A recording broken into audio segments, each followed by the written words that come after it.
आज बात करनी है आपके साथ इस सीरीज में आखिरी एस है 27। ये कहता है फिनेंशियल रिपोर्टिंग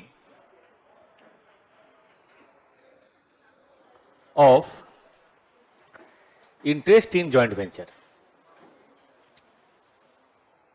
ध्यान देने की बात है, ये कंसोलिडेटेड के बारे में बात नहीं करता, ये सीधे रिपोर्टिंग के बारे में बात करता है।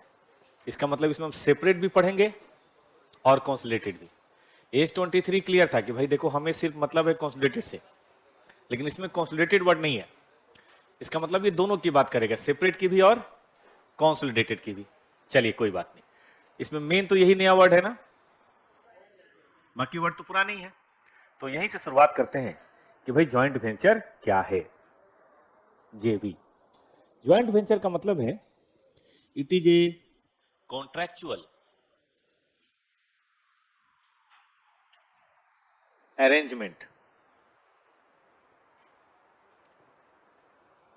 where two or more parties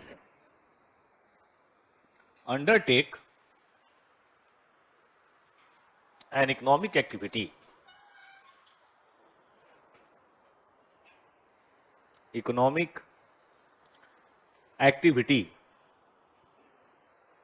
which is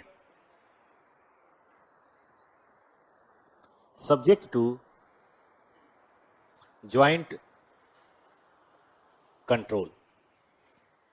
ठीक है ना, ये कॉन्ट्रेक्चुअल एग्रीमेंट है जहां दो या दो से ज्यादा पार्टीज किसी इकोनॉमिक एक्टिविटीज को ज्वाइंट कंट्रोल के अंदर करना चाहते हैं।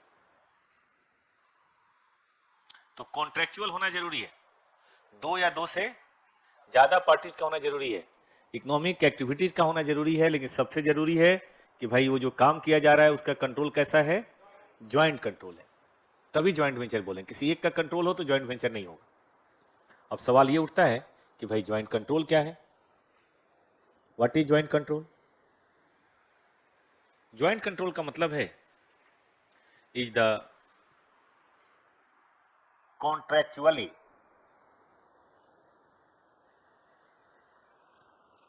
agreed sharing of control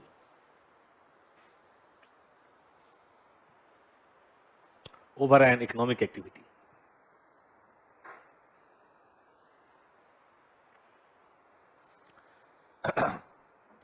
ये इकोनॉमिक एक्टिविटी है, हमने आपस में कंट्रोल कर लिया कि भाई 50% हमारा होगा, 50% कंट्रोल आपका होगा। ऐसा भी हो सकता है कि नहीं 60 हमारा होगा, 40 आपका होगा, लेकिन कंट्रोल दोनों का होगा। कंट्रोल का मतलब है, अभी उसको भी डिफाइन कर लेते हैं कि भाई कॉन्ट्रेक्चुअली एग्रीमेंट हुआ है कि हम कंट्रोल को क्या करेंगे, शेयर करेंगे। अब वो 50-50 होना जरूरी नहीं है, नॉट नेसेसरी। एग्रीमेंट कुछ भी हो सकता है, 4 लोग हो सकते हैं, 3 लोग हो सकते हैं, 5 लोग हो सकते हैं, 2 लोग हो सकते हैं, 2 से ज्यादा तो खैर होना ही चाहिए, तभी तो ज्वाइंट की बात होगी। यहाँ 60-40 भी हो सकता है, और 60 वाला ये नहीं कहेगा कि मैं जो कहूंगा वही होगा, क्योंकि हमारा एग्रीमेंट है कि हम कंट्रोल दोनों का होगा। फिर भी यहां कंट्रोल का मीनिंग पढ़ लीजिए, वहां तो कंट्रोल का मीनिंग था मोर देन 50%, याद आया, बट यहां कंट्रोल का मीनिंग होने, कंट्रोल का मतलब है the power to govern, the power to govern the financial and operating policies of an economic activity। Power to govern मतलब हमारी मर्जी चाहिए, हम चाहेंगे तभी होगा, ऐसे कोई चीज नहीं होगी, तभी माना जाएगा कि भाई ज्वाइंट कंट्रोल है, नहीं तो फिर तो किसी एक आदमी की बात होगी। वो दो या दो से ज्यादा लोग कॉन्ट्रेक्चुअली कंट्रोल को शेयर करने के लिए जब तैयार होते हैं तो उसी इकोनॉमिक एक्टिविटीज को क्या बोलते हैं, ज्वाइंट वेंचर। ठीक बात है। अब ज्वाइंट वेंचर में 2 लोग हों, एक तो ज्वाइंट वेंचर होगा और एक इन्वेस्टर होंगे, ठीक है कि नहीं, कुछ इस तरह का पिक्चर बनेगा। ये ज्वाइंट वेंचर है, इकोनॉमिक एक्टिविटी है, इसमें इन्वेस्टर हो सकते हैं 2 या 2 से ज्यादा, इसको बोलेंगे हम इन्वेस्टर 1, इन्वेस्टर 2। 3 भी हो सकता है, कोई प्रॉब्लम नहीं है। लेकिन सबसे बड़ी बात कि भाई कंट्रोल सबका है, मतलब उनकी मर्जी के बगैर से पार्टनरशिप में होता है ना, अनयूनिमस है ना, कंसेंसस होना जरूरी है। कोई बात अगर एक भी मना कर दे तो नहीं होगा, और कोई बात एक आदमी चाहे तो भी नहीं होगा। चाहत सबकी होनी चाहिए, तभी कोई बात होगी या नहीं होगी। तो वही समझिए कि पार्टनरशिप ही है। ठीक है, अब कहा गया है कि 3 तरह का फॉर्मेट ले सकता है, मतलब ज्वाइंट कंट्रोल 3 तरह के अरेंजमेंट में आ सकते हैं। कौन कौन से? 3 टाइप्स, मतलब होने को तो और भी हो सकता है, लेकिन उन्होंने 3 टाइप्स को आइडेंटिफाई किया है, 3 फॉर्म ऑफ ज्वाइंट वेंचर को आइडेंटिफाई किया है। एक इन्होंने कहा है कि भाई ज्वाइंटली कंट्रोल्ड, ऐसे करते हैं, फिगर बनाते हैं, ज्वाइंटली कंट्रोल्ड ऑपरेशन होगा। एक बीच में भी होगा बेटा, ये हम बड़ा कर लेंगे। ज्वाइंटली कंट्रोल एसेट्स होगा, और ये होगा ज्वाइंट कंट्रोल इंटिटी। 3 तरह की बातें कही गई है, या तो ज्वाइंट कंट्रोल ऑपरेशन होगा, या ज्वाइंट कंट्रोल एसेट्स होगा, या ज्वाइंट कंट्रोल इंटिटी होगा। अब देखिए, इन्हीं तीनों सिचुएशन की अकाउंटिंग करनी है।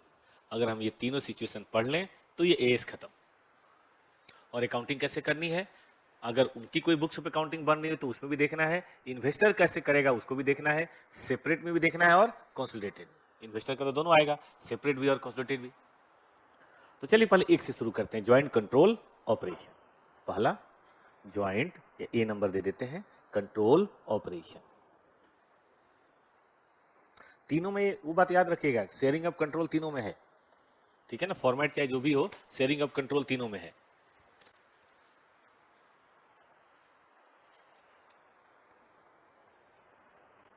देखिए, ज्वाइंट कंट्रोल ऑपरेशन में ये बताया गया है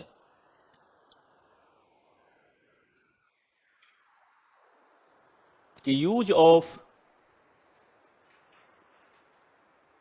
रिसोर्सेस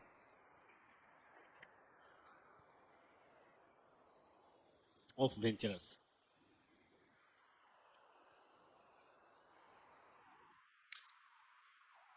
अपना अपना ऑन, और फिर उसका हम अपना बेनिफिट लेंगे। इन्वेस्टर क्या करेगा इसमें, अकाउंटिंग क्या होगी इन्वेस्टर्स की बुक्स में, अकाउंटिंग इन इन्वेस्टर्स। और ये दोनों बता रहे हैं, सेपरेट भी एंड कंसोलिडेटेड फाइनेंशियल स्टेटमेंट, दोनों में एक ही तरह की अकाउंटिंग होती है, ज्यादा कोई टेंशन इसमें नहीं होता। अपना अपना रिसोर्स हम यूज कर रहे हैं तो क्या ही दिक्कत है। नंबर 1, रिकॉग्नाइज ओन एसेट्स या एसेट्स अंडर कंट्रोल। कई बार एसेट का ज्वाइंट कंट्रोल नहीं होगा, एसेट हमारा हमारा है और आपका आपका है। ठीक है, कई बार कोचिंग वाले भी मिल जाते हैं, छोटे शहरों में आपने देखा होता, कोचिंग वाले मिल गए, अपना अपना रूम तय कर लिए, बिल्डिंग ले ली, फिजिक्स हम पढ़ाएंगे, मैथ तुम पढ़ाना, केमिस्ट्री तुम पढ़ाना, फीस हमारी अपनी अपनी होगी, फीस भी अलग अलग लेते हैं। एक इंग्लिश वाला आ जाता है, यार हमें भी थोड़ी जगह दे दो, कुछ बच्चे हम भी फंसा लें। तो इस तरह से अपना काम चलता रहता है, एसेट्स एंड लायबिलिटी। ठीक है, हाँ, under control, recognise own income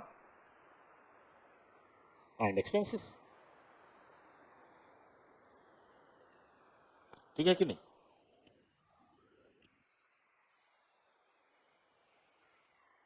और तीसरा, रिकॉग्नाइज अगर कुछ शेयर इन कॉमन, अगर कोई कॉमन इनकम एक्सपेंस हो जाए तो उसको भी ले लीजिए।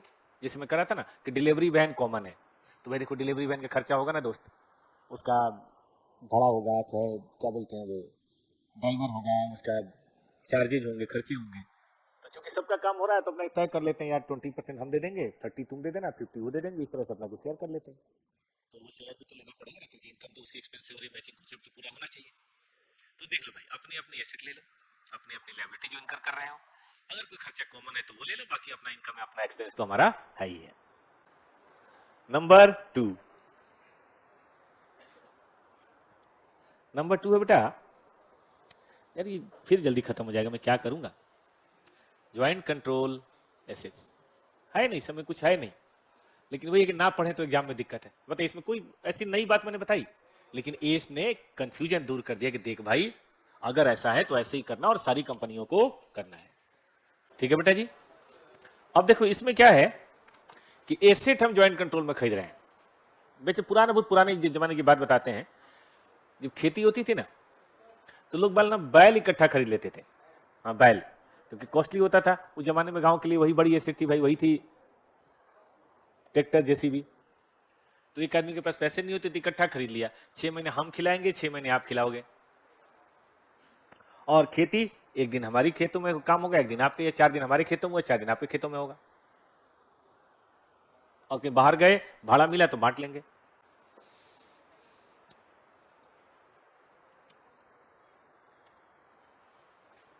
Each venturer takes a share of output from the asset and agreed share of expenses। भाई वही आमदनी बांट लेंगे और एक्सपेंसेस बांट लेंगे।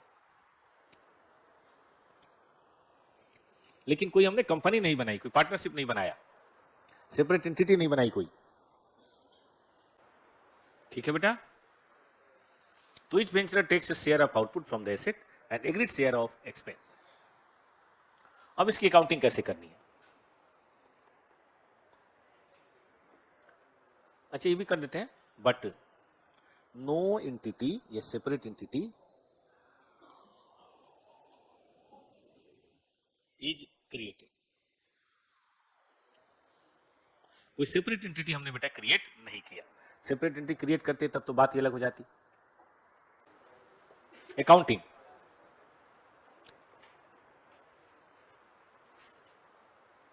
इन द बुक्स ऑफ वेंचरर कर लीजिए, को वेंचरर कर लीजिए, इन्वेस्टर कर लीजिए, एक ही बात है।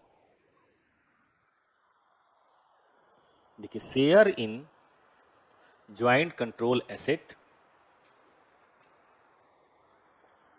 बहुत पहले की बात है जब हमारे देश के उद्योगपति धीरे धीरे रिच हो रहे थे।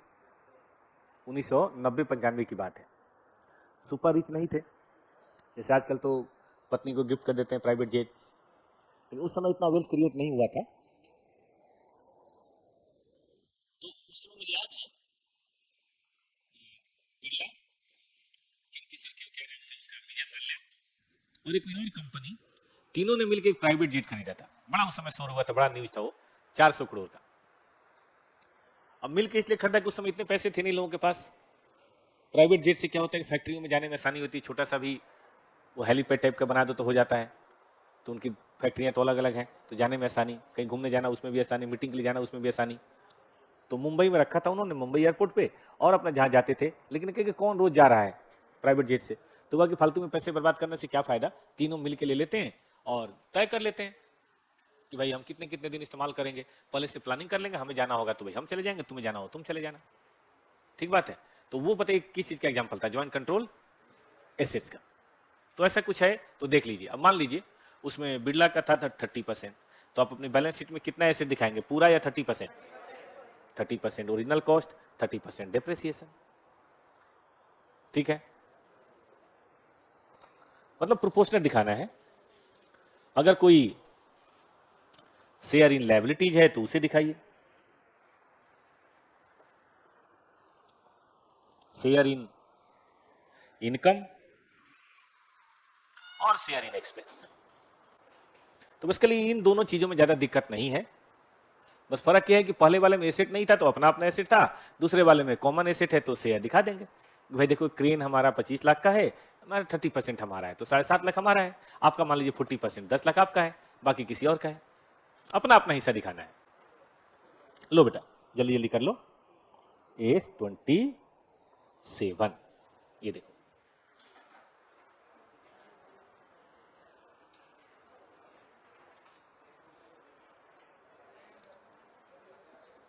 कहता है इस वाली किताब में बेटा चैप्टर 11 तो जाहिर है पेज नंबर 11.1 होगा, निकालिए बेटा।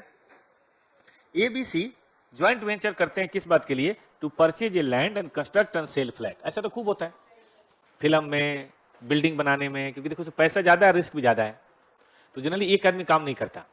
तो देखो बेटा 60 लाख में जमीन खरीदी, उसके लिए उन्होंने लोन लिया। अब देखो उन्होंने लोन लिया, क्या किया, ठीक है कि नहीं, वो हमें ध्यान नहीं देना। रजिस्ट्रेशन फीस भी पे किया, मटेरियल सप्लाई किया बी ने, और कुछ ज्वाइंट वेंचर के लिए खरीदा भी। सी ने कहा कि देखो भाई हम बाकी सब खर्चा कर देंगे, एक एक फ्लैट सबने ले लिया, इसकी वैल्यू कितनी थी 10 लाख, और सेल कर दिया गया। बाकी ए ने इतना बेचा, बी ने इतना, सी ने बेचा कोई, लेकिन माना सबका जाएगा। लोन रिपे कर दिया गया along with interest and net proceeds was shared by partner equally। अच्छा हमारा रेशियो क्या है? कहता है कंसोलिडेटेड पीएल बनाओ और ज्वाइंट वेंचर अकाउंट बनाओ हर ज्वाइंट वेंचर के बुक्स में। तो काम करते हैं ना, पहले हम कंसोलिडेटेड पीएल बना लेते हैं, ताकि प्रॉफिट लॉस के लिए तो ऐसे ही बनाना है। तो चलिए पहले हम लोग सबसे पहले कंसोलिडेटेड पीएल बेटा बना लेते हैं और फिर हम उसकी बात करेंगे।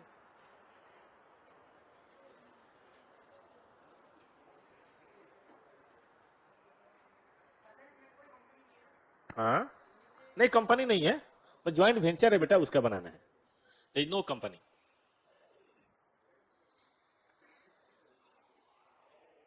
चलो ना शुरू कर। क्वेश्चन नंबर है 6.1। पहली बात हम लोग बना रहे हैं कंसोलिडेटेड नॉर्मल शेड्यूल 3 थोड़ी ना है, कंपनी थोड़ी ना बनी हुई है। कंसोलिडेटेड पीएल स्टेटमेंट नॉर्मल बेटा, ये तो ऐसे कर लो ना, कोई कंपनी थोड़े ना है। कंपनी होता तो एक बात भी होती। लिखो बेटा एक्सपेंसेस लिखो,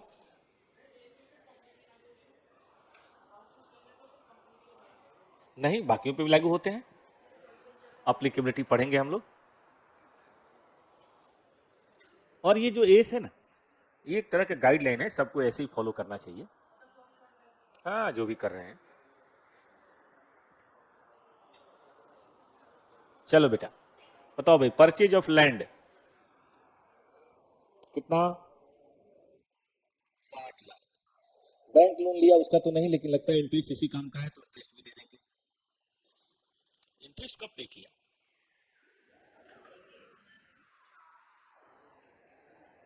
एक को लिया था, पे कब किया? डेट दिया है 30/6 है ना, 30/6 है ना बेटा। 60 लाख 8%, 6/12 बोलो तो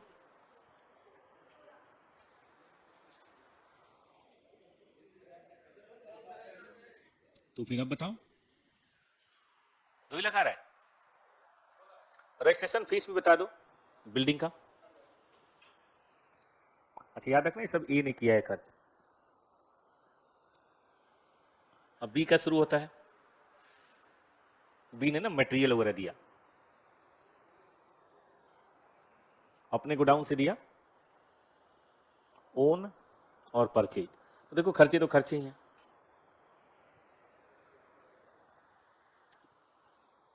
और अदर एक्सपेंसेज हैं, वो सी ने दिया, ये बी का याद रखिएगा बाद में काम आएगा। एडवर्टीजमेंट वगैरह कर दिया, कितने का? 9 लाख का। तो बच्चों वाली बात है, इधर एक्सपेंसेस कर दो। चलो भाई फ्लैट किसने कितना लिया? ए ने, बी ने, सी ने। 10-10 लाख का फ्लैट सबने ले लिया। और चलो बाई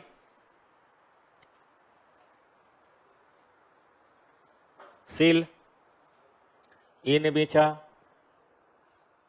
40 लाख, बी ने बेचा 20 लाख, सी ने बेचा 10 लाख। कुछ प्रॉफिट हुआ क्या देखो तो।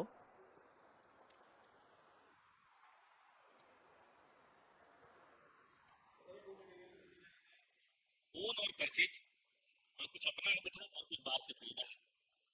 ओम नहीं है, ओम नहीं, ओम।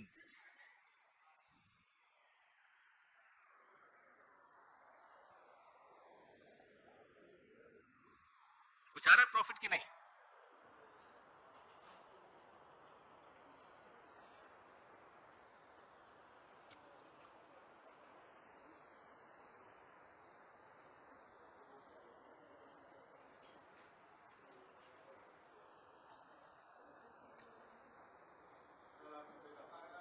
₹50 लाख लोन है बेटा, 50 लाख।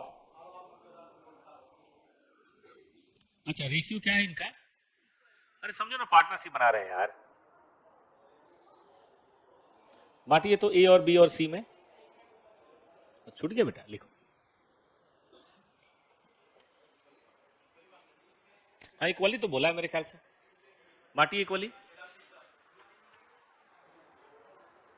हाँ बेटा, पे कब कर देखो ना, पे कब किया, एक एक को लिया और 36 को पे कर दिया। पढ़ देता हूं मैं। 36 को भेंजरर ने एक एक लिया और रेस्ट सेल कर दिया, तो लोन भी उसी में देंगे। कोई और डेट दी हो तो बताओ, खोजो बेटा, कोई और डेट हो, सितंबर की, दिसंबर की, कोई और डेट है? अरे 36 के अंदर मामला निपटा दिया।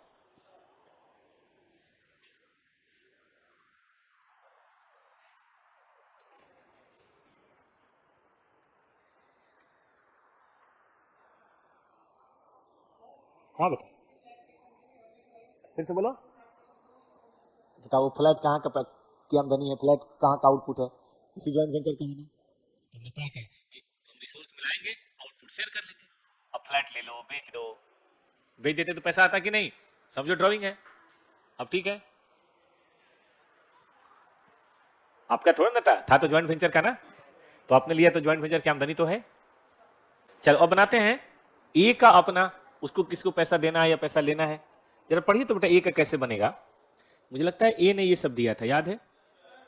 और इसके अलावा ए का हक इस पे भी है। और ए ने एक तो बेटा फ्लैट ले लिया और ये बिल्डिंग बेच दिया। अगर ये सब बराबर होता है तो ठीक है, लेकिन मान लो कम है तो बी और सी से पैसा लेगा, ज्यादा है तो बी और सी को पैसे लौटाएगा। बना के देखें बेटा। चलिए ध्यान रखिएगा, ऐसे बी का बताऊंगा, ऐसे सी का बताऊंगा। तो इन the books of A joint venture account, तो पैसे जब देंगे तो डेबिट करेंगे, इन्वेस्टमेंट है ना हमारा। जमीन खरीदने के लिए हमने पैसे दिए, थोड़ा बैंक लोन लिया और थोड़े अपने पैसे लगाए। ठीक बात है बेटा, हम सीधे बैंक में लिख दे तो चलेगा। एक तो जमीन में 10 लाख अपना लगाया, क्या ये बात सही है? कैसे मैंने 10 लाख निकाला बेटा? अकाउंटेंट कैसे 10 लाख निकाला? 60 लाख की जमीन थी, 50 का बैंक लोन लिया था और 10 अपने पास से तो दिया होगा। रजिस्ट्रेशन के पैसे भी दिए, कितने? कोई बताए? बोल नहीं रहा है कोई।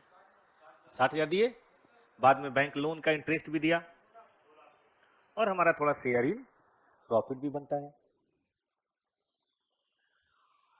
तो ये मेरा जॉइंट वेंचर पे निकलता है। देखते हैं मैंने उतना लिया कि नहीं लिया।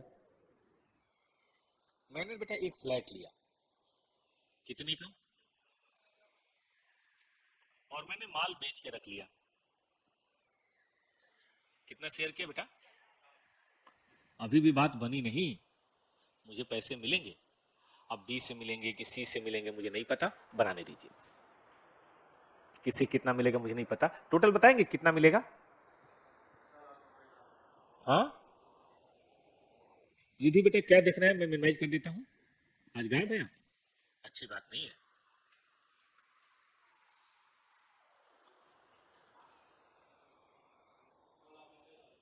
18 लाख। चल बेटा बताओ तो क्या नाम है ए का, ए नहीं होगा, बी और सी होगा, बाद में देखेंगे। अभी अभी मैं नहीं कर सकता कि किससे कितना लेना है, वो तो बनाने के बाद ही पता चलेगा। किसको का है, बी का देखना पड़ेगा ना, बी का कितना हिस्सा निकलता है। जैसे ए का है वैसे ही इक्वल प्रॉफिट बांटना है, कैश थोड़ा बांटा जाता है इक्वल। कोई ज्यादा माल बेच के रख लिया, कोई कम माल बेच के रख लिया, तो इक्वल कहां हो रहा है। ऐसे बेटा बी का बनाओगे और बताओगे बी का, नोट करो, ऐसे बी का बनाओ तो कि बी कितना पैसा लाएगा या लेगा।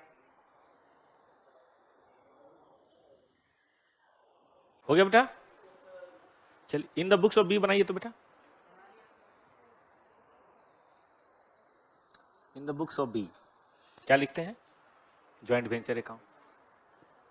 बी लाएगा या ले जाएगा, बी ने कितना खर्च किया, 4.5 तो ओन नहीं, ओन मटेरियल दिया और बाकी पैसे दिए, कितने का और मटेरियल, 5 लाख। फ्लैट व्लैट कितने का लिया भाई, तो यही आपने ज्यादा ले लिया, ऊपर से सेल करके भी रख लिया, तो फिर तो पैसे देंगे। हाँ प्रॉफिट तो ले लिए, कितना बेटा, फिर भी पैसा तो देना पड़ेगा, बोलिए 14 लाख, बल्कि ए अकाउंट ना लिख के बैंक लिखिए, जाएगा ए को, ये हमें पता है। हाँ जी भैया ठीक है। चलो अब करते हैं कौन सा, इन द बुक्स ऑफ सी। देखिए भाई सी ने कितना पैसा लगाया, 9 लाख, और सी ने एक फ्लैट लिया और बेचा कितने का, 10 लाख का। बताइए कुछ देगा पैसे वो, 4 लाख, दोनों मिला के देखिए ए का हिसाब भी हो जाएगा। पहले ये कर लीजिए, बनाइए इन द बुक्स ऑफ सी, बनाइए आप, नहीं आ रहा, चेक कर लेंगे बेटा, पहले ये बनाओ।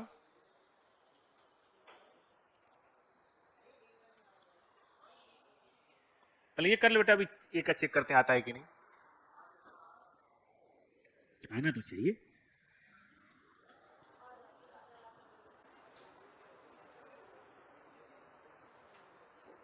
हाँ जी नहीं हुआ, तो बेटा जी अब जल्दी से ए को खत्म कीजिए। बताइए बी ने कितना बैंक दिया, 16, और सी ने 4 लाख, पहली तो हो रहा है। तो कभी ज्वाइंट कंट्रोल ऑपरेशन आए तो कर लेंगे। पहले ना फाउंडेशन में पूरा चैप्टर होता था, कॉन्साइनमेंट ज्वाइंट वेंचर, कॉन्साइनमेंट अलग था, ज्वाइंट वेंचर अलग था, लेकिन अब धीरे धीरे चैप्टर दोनों ही खत्म कर दिए। फाइनल अकाउंट और एनपीयू पे फोकस है, सिंगल एंट्री आ गया।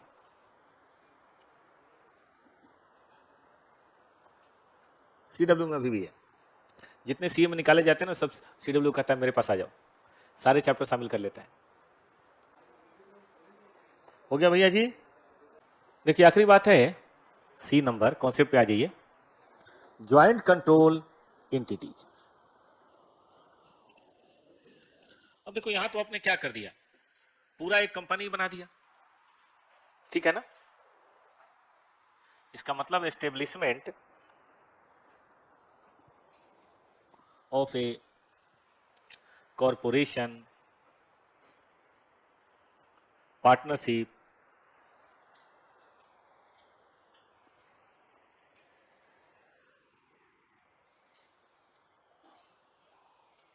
एटीसी, मतलब सेपरेट एंटिटी बना दी।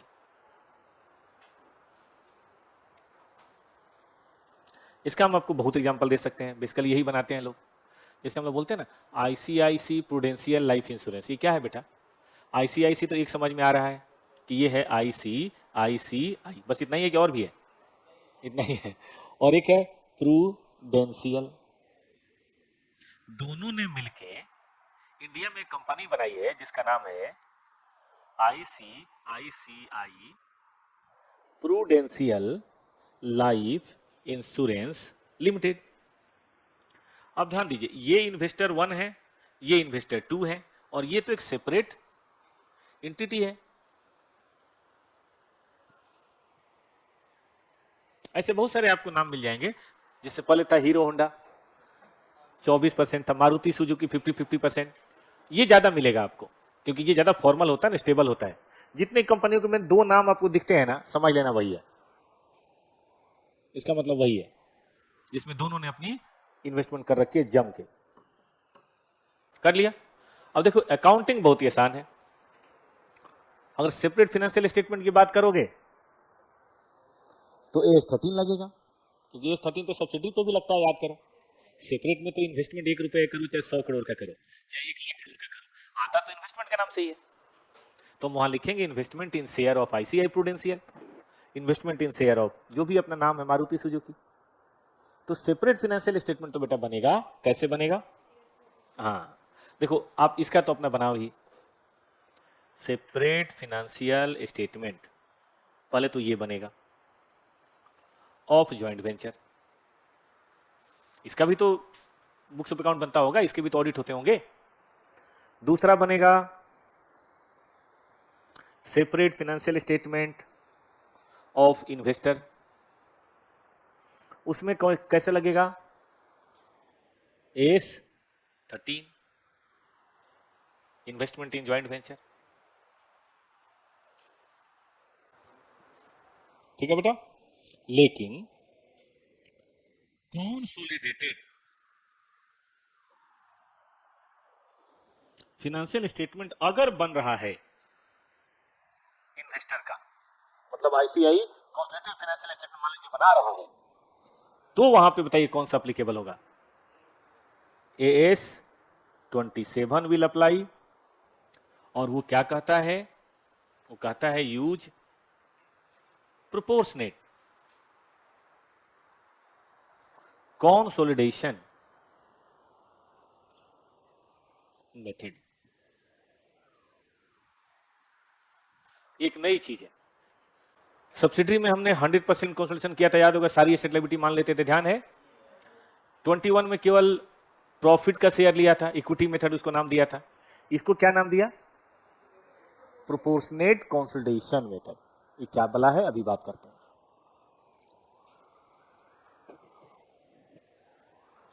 देखो इसमें क्या करेंगे,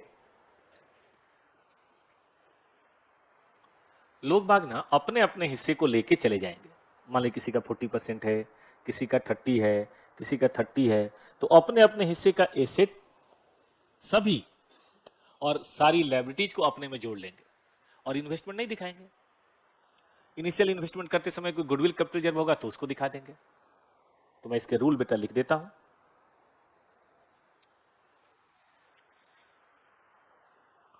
ऑन डेट ऑफ एक्विजिशन जो भी शेयर इन नेट एसेट है वही रिजर्व में सरप्लस होगा, और जो भी कॉस्ट ऑफ इन्वेस्टमेंट है, बताइए इससे क्या निकलेगा बेटा? या तो गुडविल या capital reserve. Share in post acquisition profit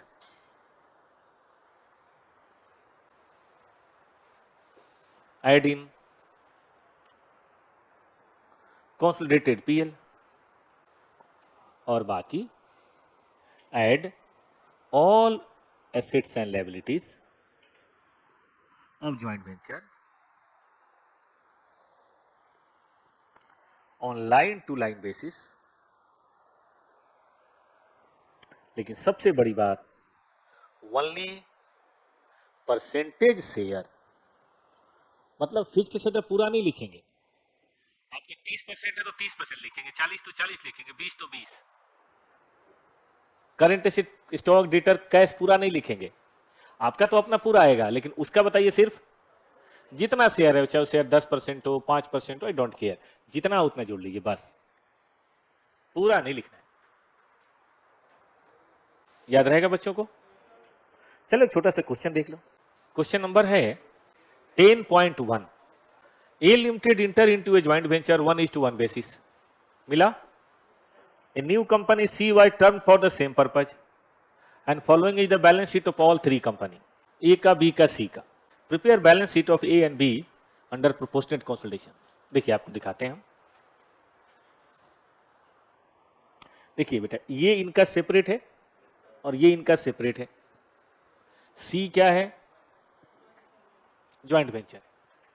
हमें प्रोपोर्शनेट बैलेंस शीट बताना है। इस मेथड का ही नाम क्या है? प्रोपोर्शनेट लिख लो बेटा, लिख लोगे तो अच्छा रहेगा। मैंने कहीं लिखा तो नहीं था ना, या लिखा था? तो लिख लो प्रोपोर्शनेट, नहीं लिखा था कोई बात नहीं। कंसोलिडेशन मेथड, अच्छा कोई बात नहीं। देखो बेटा क्या करेंगे, ये जो कैपिटल और रिजर्व है ना, इसको इस इन्वेस्टमेंट से कैंसिल करेंगे। कितनी है कैपिटल और रिजर्व दोनों मिला के? 17 लाख है। अब हमें नहीं पता कि ये गड़बड़ कैसे हो गया, जब यहां पे 2.5 है तो वहां पे इतना ज्यादा कैसे हो गया। मैं बताता हूं, न्यूली फॉर्म कंपनी है तो मैं बताता हूं। इसका मतलब ये पूरी की पूरी तरह बताइए क्या है, पोस्ट है। न्यूली फॉर्म में तो रिजर्व में सरप्लस क्या होगा, 0। तो ये 5 लाख इस 2.5 लाख से कैंसिल हो गया बेटा। No capital reserve, no goodwill, check करो। 5 लाख का आधा 2.5 लाख, 2.5 लाख, और ये पूरा 12 लाख, बताइए क्या हुआ। तो इसका 50-50 बेटा यहां डाल देंगे, इसका 50-50 यहां डाल देंगे, इसका 50-50 यहां डाल देंगे, इसका 50-50 यहां डाल देंगे, और इसका 50-50 हो गया नया बैल। आइए मैं तीनों रूल आपको करके दिखा देता हूं, तीनों ही रूल। पहला रूल बताइए क्या कहता है बेटा, नेट एसेट और कैपिटल को कंपेयर करना है। तो नेट एसेट है 2.5 लाख, न्यूली स्ट्रिप कंपनी का तो वही होगा ना, ये ए का हुआ, ये बी का हुआ। लिख लीजिए वर्किंग नोट नंबर 1 लिख लीजिए, ये गुडविल कैपिटल रिजर्व नील, क्योंकि न्यूली एस्टेब्लिश्ड कंपनी है तो वहां तो कुछ होगा नहीं, सिर्फ इतना ही लिखिएगा।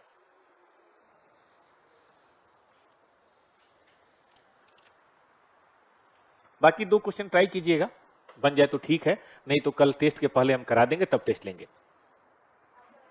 अरे हम आ जाएंगे, इसमें क्या है, 10 बजे हम आके थोड़ा करा देंगे, 10 मिनट 15 मिनट लगेगा, करा देंगे और फिर टेस्ट ले लेंगे। जो घर पे है ऑनलाइन देख लेंगे, उसमें क्या है, ज्यादा नहीं 10-15 मिनट लगेगा बेटा, छोड़ने से तो अच्छा है ना, करा दें। आधे घंटे लग जाएगा और क्या, खत्म हो जाना चाहिए काम।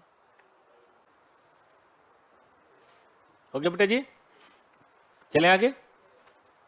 अब रूल 2 क्या है कि भाई प्रोपोर्शनेट शेयर अपना जोड़ लो, दुनिया का सबसे आसान काम।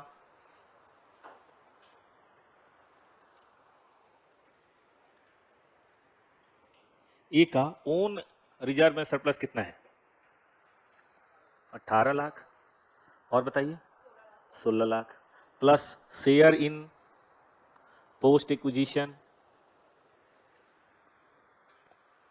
प्रॉफिट कितना है बेटा, 6 लाख और 6 लाख, कितना हो गया, 24 लाख और 22 लाख, हो गया बेटा। बाकी रूल नंबर 3 जोड़ दीजिए। चलिए हम बनाते हैं कंसोलिडेटेड बैलेंस शीट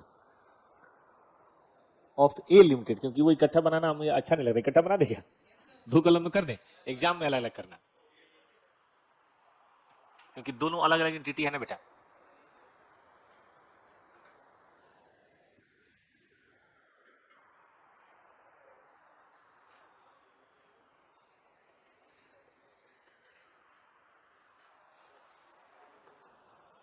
पहला बताओ बेटा,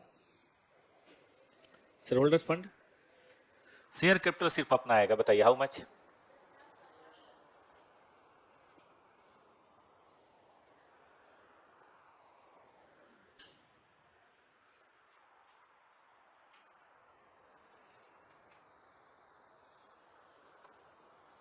रिजर्व में सरप्लस बताइए कंसोलिडेटेड,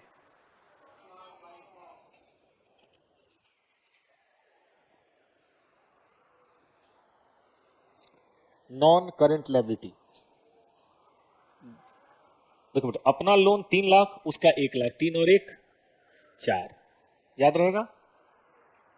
उनका लोन 2.5 लाख और फिर उस नहीं, उनका लोन 4 लाख और 1 लाख आ गया, कितना होगा, 5 लाख। समझ ना, टूटना, बांट लेते हैं।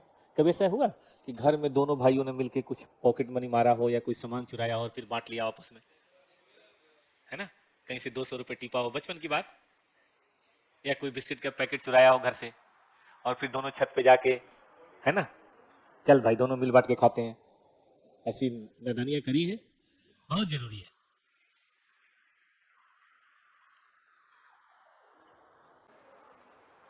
आइए करंट लायबिलिटी, बोलिए मुन्ना, दोनों जोड़िए तो। 4 उधर से 50 आ गया, 2.5 उधर से 50 आ गया, करिए टोटल करिए, 42 लाख। और वहां एसेट करके देखे तो टैली हो रहा है कि नहीं। नॉन करेंट एसेट जोड़िए बेटा, पीपी अपना ले लीजिए 30-50 और उनका ले लीजिए 9-75 मेरे ख्याल से, जोड़िए तो।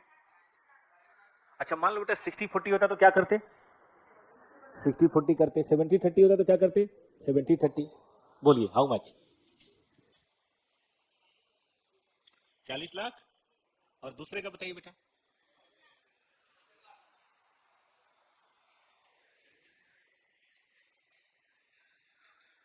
वैसे तो खत्म हो गया बट एक दो क्वेश्चन है तो करा ही देंगे तो अच्छा रहेगा, कल 10 बजे हम आ जाएंगे, करा देंगे।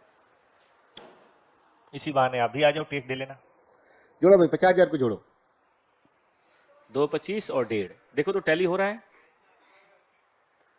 तो थ्योरेटिकली भी होना चाहिए, प्रैक्टिकली भी टैली होना चाहिए। लो जी काम करो खत्म, थैंक यू।